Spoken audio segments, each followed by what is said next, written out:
Imaginez la scène. Le gel et la neige dehors, et pourtant, sur votre table de fête, de la verdure éclatante, croquante et parfumée, tout juste cueillie de votre propre petit potager sur le rebord de la fenêtre. Vous pensez que c'est trop compliqué et que ça nécessite un équipement spécial. Et si je vous disais qu'absolument tout le monde peut cultiver une récolte abondante d'oignons frais, d'ail, de persil et même de fans de betteraves pour les fêtes? Dans cette vidéo, je vais vous révéler tous les secrets de la méthode de forçage des herbes, un processus à la fois simple et passionnant. Vous découvrirez comment transformer de simples bulbes et racines achetés en magasin en une source inépuisable de vitamines. Restez avec nous, et votre rebord de fenêtre se changera en une véritable oasis de verdure qui ne manquera pas d'impressionner tous vos invités. Avant de commencer à planter, définissons ensemble ce qu'est le forçage. Ce terme peut sembler un peu scientifique, mais en réalité, c'est extrêmement simple. Le forçage, ce n'est pas faire pousser une plante à partir de graines, c'est réveiller les réserves d'énergie déjà accumulées qui sommeillent dans les bulbes et les racines. En gros, nous créons des conditions qui imitent l'arrivée du printemps, forçant ainsi la plante à développer rapidement sa masse verte en utilisant ses propres réserves nutritives. C'est pourquoi les résultats sont si rapides. Cette méthode, nos grands-mères l'utilisaient déjà pour avoir des vitamines fraîches en plein hiver, sans avoir besoin de serres ni de lampes horticoles sophistiquées.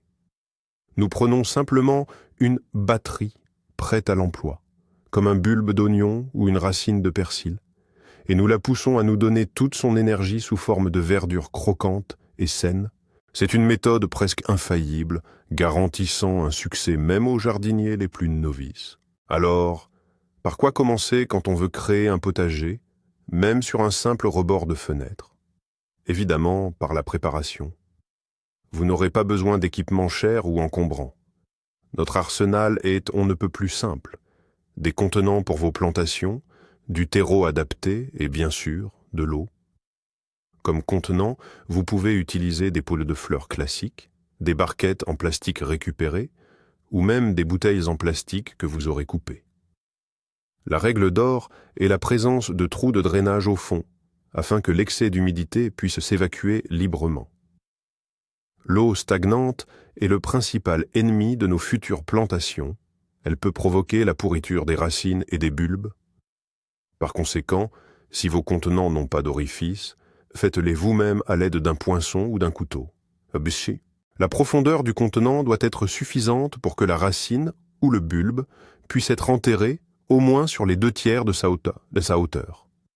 De simples soucoupes, peu profondes, suffiront pour l'oignon et l'ail, mais pour le persil ou le céleri, il est préférable de prendre des contenants plus hauts. Après tout, ce qui est génial est simple, et notre potager d'intérieur ne fait pas exception à la règle.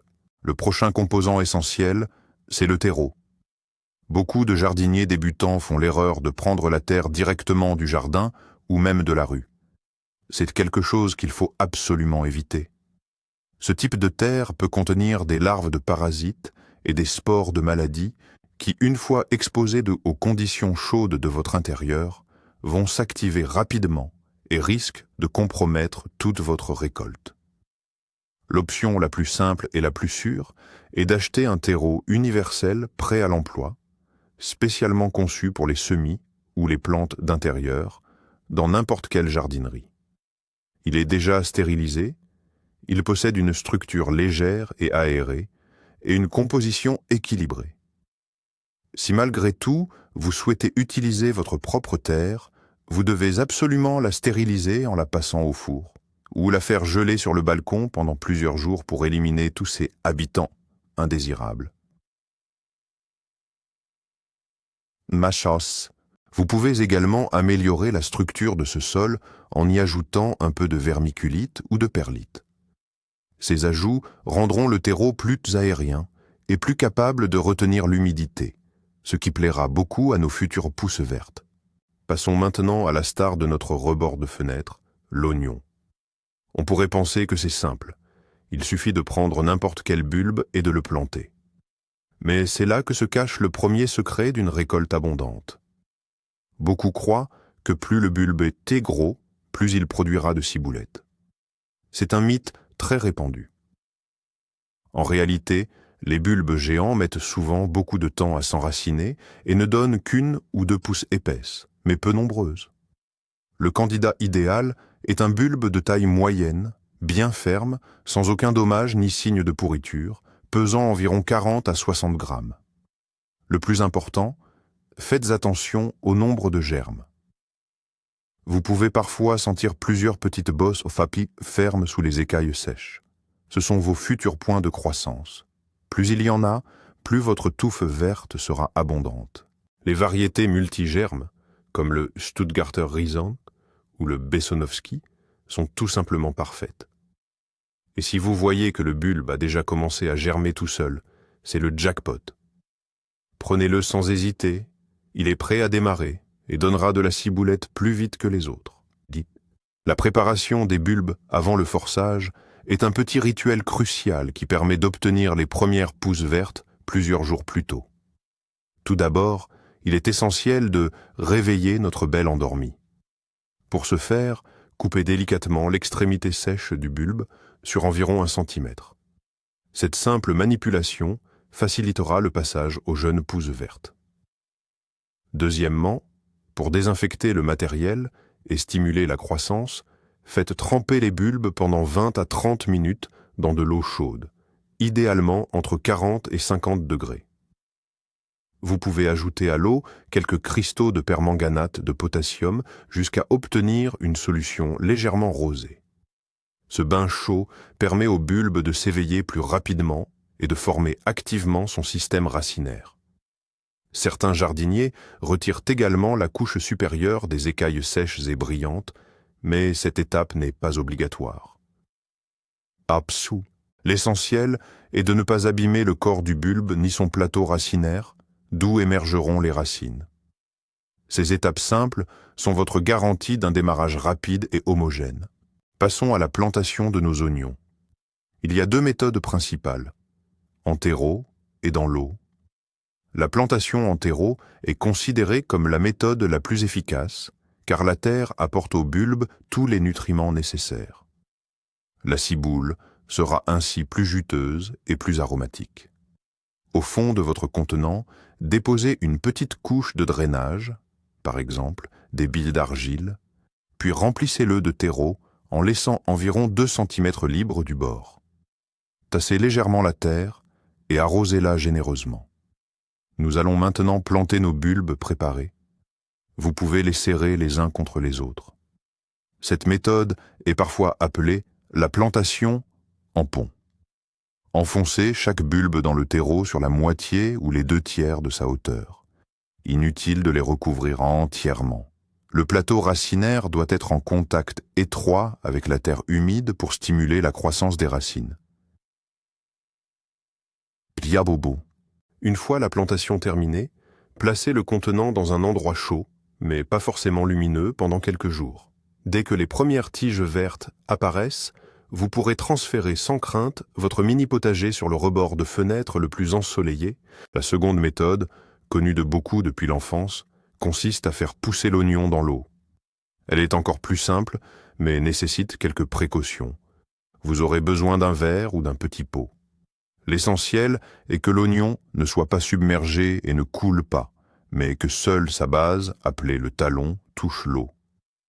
Pour y parvenir, vous pouvez utiliser des couvercles spéciaux percés ou simplement choisir un récipient à goulot étroit. Seul le talon, là où se trouvent les bourgeons de racines, doit être immergé. Si une trop grande partie du bulbe est dans l'eau, il risquerait de pourrir rapidement. L'eau doit être changée tous les 1 à 2 jours pour éviter la stagnation et l'apparition de mauvaises odeurs. Pour prévenir la pourriture, vous pouvez ajouter un comprimé de charbon actif dans l'eau. Avec cette technique, la ciboule pousse très vite. Cependant, elle sera plus aqueuse et son goût sera moins prononcé que si elle avait été cultivée en terre. De plus, un seul oignon ne donnera qu'une seule vague de récolte, car ses réserves s'épuiseront rapidement. C'est la solution parfaite si vous avez besoin d'un peu de verdure fraîche très rapidement. Passons maintenant au prochain locataire parfumé de notre rebord de fenêtre, l'ail. Les pousses d'ail ont une saveur plus douce et plus piquante que la ciboulette classique, et elles se marient d'autant à merveille avec les salades et les plats chauds. Pepe chaud. Pour ce faire, il nous faut des gousses d'ail individuelles. Le mieux est d'utiliser de l'ail d'hiver, aussi appelé ail rose. Ces gousses sont souvent plus grandes et ils germent plus rapidement en intérieur. Sélectionnez les gousses les plus grosses, les plus saines et les plus fermes de la tête. Vérifiez bien qu'elles n'aient aucune trace de moisissure, de choc ou d'autres détériorations. Si possible, privilégiez même l'ail qui a déjà commencé à sortir de petites pointes vertes. C'est un signe infaillible qu'il est plein de vitalité et prêt à démarrer. Attention, il faut éviter l'ail chinois que l'on trouve en supermarché. Il est souvent traité avec des inhibiteurs qui bloquent dans sa capacité à germer. L'idéal reste l'ail de votre jardin ou celui acheté directement auprès des producteurs locaux sur le marché. Planter de l'ail ressemble beaucoup à la façon dont on met les oignons en terre. Prenez un contenant ou un pot doté de trous de drainage et remplissez-le de terreau humide et bien aéré. Inutile de faire tremper ou de tailler les gousses d'ail à l'avance. Il suffit de les enfoncer dans la terre à une profondeur de 2 ou 3 cm, en espaçant les gousses de quelques centimètres. Veillez à planter la base plate vers le bas et la pointe vers le haut. C'est de là que sortira la future pousse verte. Après la plantation, vous pouvez arroser légèrement la terre une nouvelle fois. Comme pour les oignons, il n'est pas nécessaire d'enterrer complètement les gousses. Leurs pointes peuvent rester au niveau du sol. Vous pouvez couvrir le contenant d'un film plastique ou d'un sac pour créer un effet de serre et accélérer la germination. Placez le tout dans un endroit chaud et après seulement quelques jours, vous devriez apercevoir les premières pousses vertes tant attendues. Dès leur apparition, retirez l'abri et déplacez le pot dans un endroit lumineux. L'entretien des jeunes pousses d'ail sur le rebord de votre fenêtre est vraiment minimal. La clé, c'est de lui garantir suffisamment de lumière et un arrosage modéré. L'ail, tout comme l'oignon, n'aime pas du tout l'excès d'eau. Arrosez-le uniquement lorsque la couche supérieure de la terre est sèche, en utilisant de l'eau à température ambiante et de préférence décantée. Essayez de verser l'eau directement aux pieds, en évitant de mouiller les brins eux-mêmes. Pour que vos pousses grandissent droit et ne se penchent pas uniquement vers la fenêtre, pensez à tourner régulièrement le pot pour exposer chaque côté à la lumière. Vous pouvez commencer à récolter lorsque les brins atteignent une hauteur de 15 à 20 cm. Surtout, ne les arrachez pas entièrement. Coupez délicatement la verdure à l'aide de ciseaux en laissant une petite base de 2 à 3 cm à partir du bulbe. De nouvelles pousses vont rapidement repartir de cette base. De cette manière, une seule plantation vous permettra d'obtenir plusieurs récoltes successives et aromatiques. C'est une véritable usine à verdure installée juste sur votre fenêtre. Maintenant, passons à la reine des saveurs, le persil. Ce que beaucoup de gens ignorent, c'est que pour avoir du persil frais et bien vert tout l'hiver, il n'est pas nécessaire de semer des graines et d'attendre des mois. La solution est d'utiliser les racines. C'est une technique de forçage extrêmement efficace. Pour cela, il vous faut des racines de persil que vous trouverez facilement au marché ou dans n'importe quelle section primeur. Choisissez les plus fermes, les plus régulières et les plus saines, sans aucune trace de flétrissure ni de pourriture. La taille idéale, une épaisseur d'environ 2 à 4 cm pour une longueur d'au moins 10 cm. Le point crucial, c'est le bourgeon terminal situé au sommet de la racine. Il est essentiel qu'il soit vivant et intact, car c'est de là que partira la croissance du feuillage. Si la racine a déjà de petites feuilles, c'est encore mieux. Un tel spécimen vous garantira une récolte extrêmement rapide. Évitez de prendre des racines trop chétives ou, à l'inverse, des spécimens trop gros et lignifiés. La préparation et la plantation des racines de persil, c'est un jeu d'enfant. Si les racines sont trop longues pour votre pot, N'hésitez pas à les raccourcir par le bas, en laissant une longueur d'environ 10 à 15 cm. Vous pouvez même saupoudrer la coupe de charbon de bois pilé pour désinfecter la plaie. Avant la plantation, faites tremper les racines pendant 1 ou 2 heures dans de l'eau à température ambiante afin qu'elles se gorgent bien d'humidité. Pour la plantation, choisissez un pot suffisamment profond pour que la racine puisse s'y loger confortablement. Remplissez-le de terreau humide et mettez en terre vos racines. Il est conseillé de les planter légèrement inclinées. De cette façon, elles occupent moins d'espace et reçoivent une meilleure lumière. Le collet, c'est-à-dire la tête portant le bourgeon terminal, doit rester au niveau de la surface du terreau, voire légèrement au-dessus. Surtout, ne l'enterrez pas. Tassez bien la terre autour de la racine pour éliminer les poches d'air. Après la plantation, arrosez modérément. Contrairement aux bulbes d'oignon, le persil doit être placé immédiatement sur un rebord de fenêtre très lumineux. Le persil, cultivé en intérieur, demande un peu plus d'attention que l'oignon, mais le résultat en vaut vraiment la chandelle. C'est une plante héliophile qui nécessite l'endroit le plus lumineux de votre maison. Idéalement, placez-la sur un rebord de fenêtre, orienté au sud ou au sud-ouest. Si la lumière manque, surtout pendant les jours sombres de l'hiver, votre persil risque de s'étioler, de pâlir et de perdre son arôme intense. Dans ce cas, un éclairage d'appoint est indispensable. Une simple lampe de bureau ou une lampe horticole dédiée, utilisée quelques heures par jour, fera parfaitement l'affaire. L'arrosage doit être régulier. Ne laissez jamais la motte de terre sécher complètement, mais attention à ne pas transformer le substrat en marécage. La température idéale se situe autour de 18 à 20 degrés Celsius. Au-delà, la croissance sera trop rapide et les feuilles risquent de manquer d'arôme. Vous pourrez commencer à récolter les premières feuilles après 3 ou 4 semaines.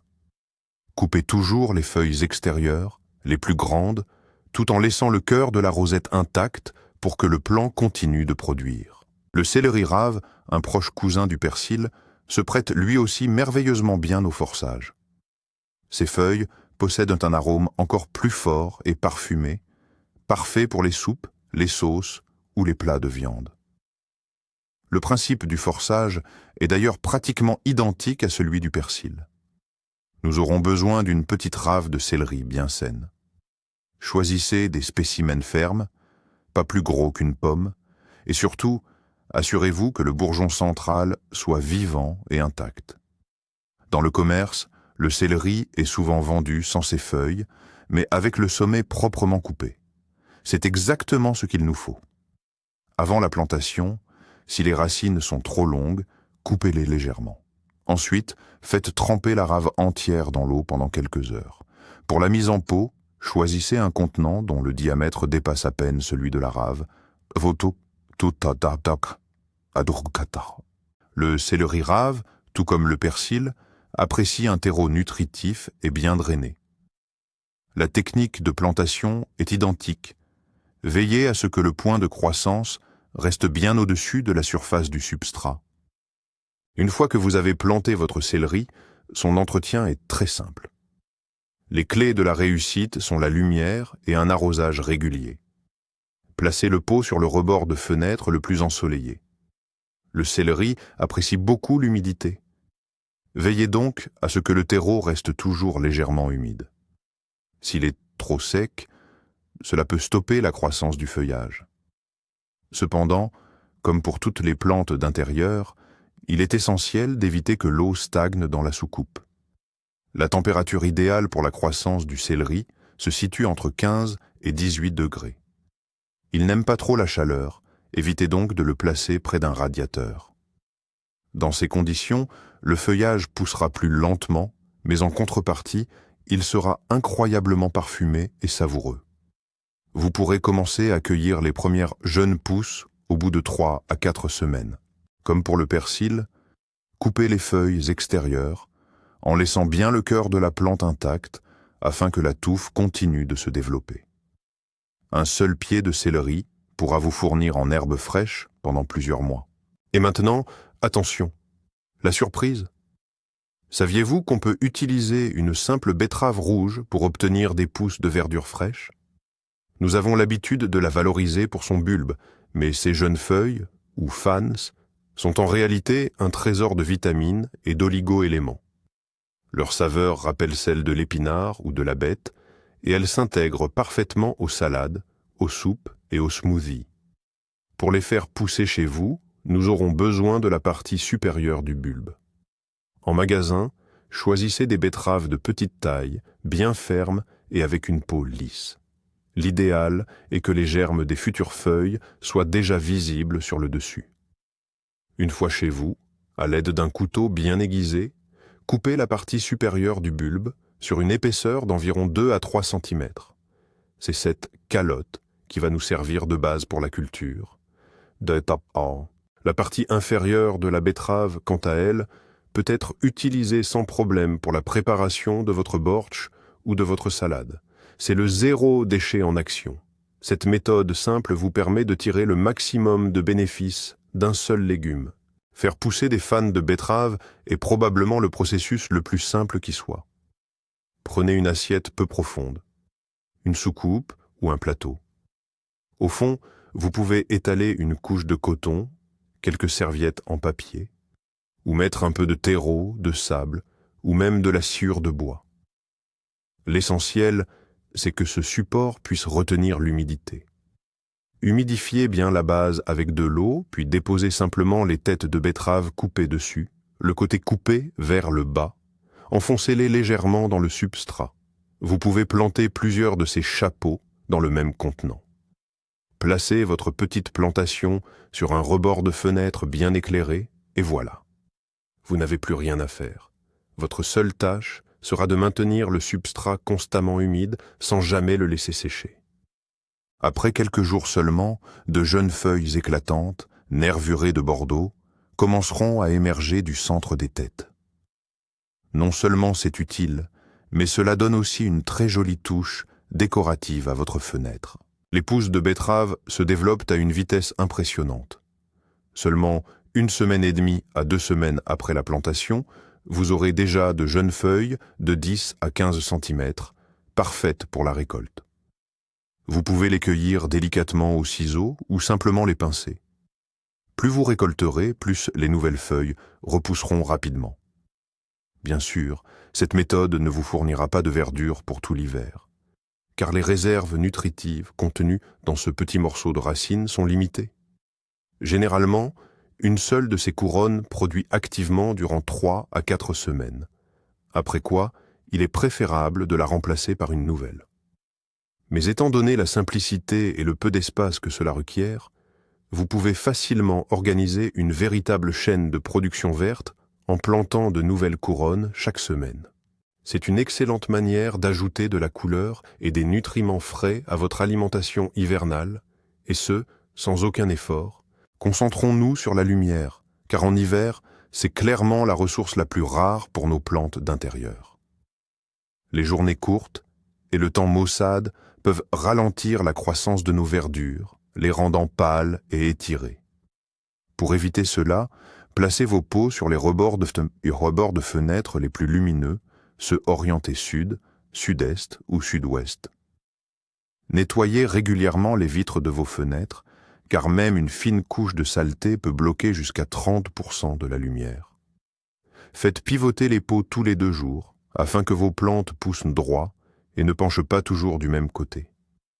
Si malgré toutes ces précautions, vous constatez que vos plantes continuent de s'étirer, il est temps d'organiser un éclairage d'appoint. Pour cela, vous n'avez pas besoin d'investir dans de coûteuses lampes horticoles spécialisées. Au début, une simple lampe LED ou une lampe fluorescente à lumière blanche froide fera parfaitement l'affaire.